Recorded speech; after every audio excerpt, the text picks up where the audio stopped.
Il est chaud comme de l'eau chaude, versé dans un seau chaud. Assalamu alaikum. Hare mi yuri ke fopla landis ko jawontre parti jimo Allah taw har ko jawontre parti jimo wombe sifude Elhaz Fodéa Image Diallo. Donc hare don soti ko fewndi kan kare réseaux sociaux ji idum yide o bandirawo men do innetedo Amaba officiel lantangini non yette babe la plupart hare ko be pita simi faya ali kunjum mohma ko ben ko pita fi kala biro mako wana pullo mais yewda seda ka fewndi ko fiyo bandirawo meden do iden suti non kadi nakango to ay bandirabe men gon wadde video ji inna no fala modi inna no fala jombede parce que ko sabbordu rewbe ni o kala mo jomba kayni suma yer sabbordu suma e do ara o jombetake aduna yide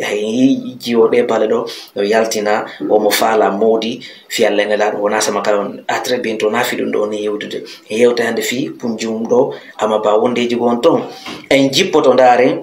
rewbe men wayrbe o sifa punjum do Amaba wombe ben jangude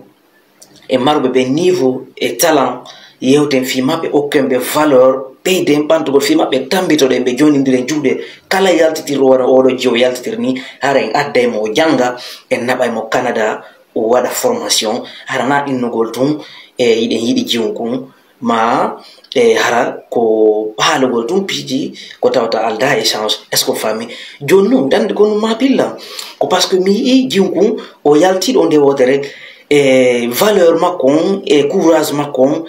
talent makon misipuno wo day ko gouvernement me o haali goddum mais na ukkidirgol astafurlah mi ala dum mais bay no wadaki misipuno kadi patron jo yaltayno de balle do inna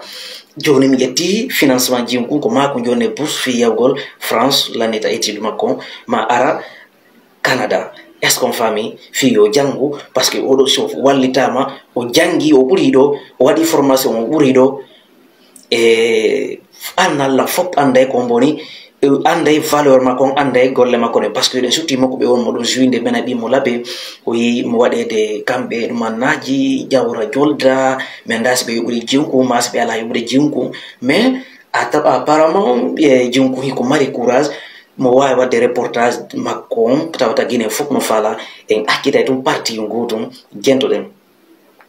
C'est pour moi, dites-le-moi, c'est pour moi qui rajoute tous les condiments nécessaires pour cuisiner cette belle et délicieuse sauce. Moi je compare ce tournoi,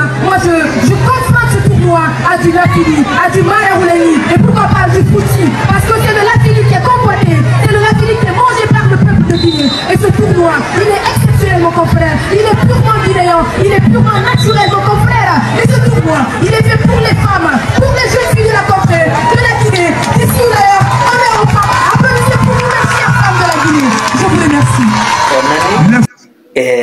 Reportage jinkun franchement si taya jintike dum do welima ida doa partage gol wallondira kadi jonindira juude fino tambito bandirawo meden do no yera wallanita étude makko woni ko France woni ko Allemagne woni kadi ko Canada est-ce qu'on famille bandirabe gono ton no yalta rewbe gono ton no yalta ataybe buri worbe gono ton parce que odo mo buri worbe temedere wana waccugol mo mi andamo min tigiro waɗani lan vidéo mi walla on vidéo makko kanko Amaba parce que iɗon andi rewɓe men ɓe hande ka fewndi ɗo mo kala ko mabini ɗum ko haalugol tum fi sexy fi yala rewɓe no faala jombede sifa ɗin piiji araɓe na kamɓe ko mabini ɓe ko sifa ɗin ɗon piiji na de o fi l'avenir hoore makko e pays on jentoɗe. Coucou tout le monde, ici Amaba. Voilà, déjà comme vous le savez si bien, moi c'est Amaba, une jeune fille âgée de 18 ans, passionnée par le journalisme sportif. Alors, je fais cette vidéo dédiée à Image Fodéa Diallo, voilà. Du coup, je vais faire un petit reportage en leur honneur. Eh bien, mesdames et messieurs, bonjour et bienvenue sur ce footballistique fondamental, vital, chocolaté de Fodéa Diallo. Alors, c'est parti, Lamine Yamal, toujours Lamine Yamal dans la surface de réparation. Il a la balle sur les crampons, il téléphone rapidement son coéquipier. Alors, il choisit toi et moi, le référé central qui est de l'autre côté, qui ne veut toujours pas se laisser faire. Je vous remercie, chers confrères. Franchement, ciao, ciao. Amaba, il me doit wallitede. On a ni reportage, il m'a connu fort mourun. On a un jour ton inné junkum et il m'a wakilo. Non, Sandario. o wi ko der video ji makko mi goddo gon ton yindi wo baabe en ko jiwdo o rasina do hande si baabe makko no wurno no wawno mo wadande kankadi naba mo parce que jinko yimo mérite soutien mo mérite soutien innego je t'aime ala fi pidi gon ton terte jinko mo ton okkitir ko nabe jinko ko janga jonno kono mi fala kadi yewto gollo kadi e kala ko benabi jinko juwingo e be doa mo yobude hay ko sak kala ko benabi mo yobe yobi na e benabi jinko tum parce que den andi guinéen jo kanko ko haaju makko on tumo buri andude. À très bientôt Fodia.